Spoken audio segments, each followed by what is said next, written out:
Hi అండి. పువ్వా పువ్వా అని మనం పోషణ చేసిన మొక్కలైతేనేమో నీ పోషణ నేను భరించలేనమ్మా అని పుట్టింటికి వెళ్ళిపోతాయి. అదే ఇలా ఏదో కాయ మెత్తపడిందిలే అని చెట్లలో వేసిన గింజలేమో ఇలా పెరుగుతాయి.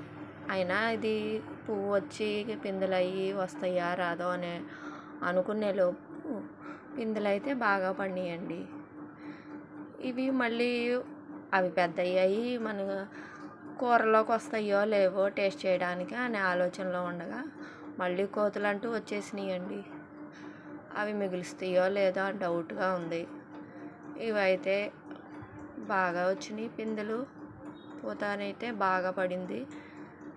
ఎట్లయినా మనం కొనుక్కొని వండుకున్న కూరగాయల కంటే ఇలా మన దొడ్లో కాసిన కూరగాయలు ఉండే ఆ టేస్టు ఆ ఫీలే వేరు కదా.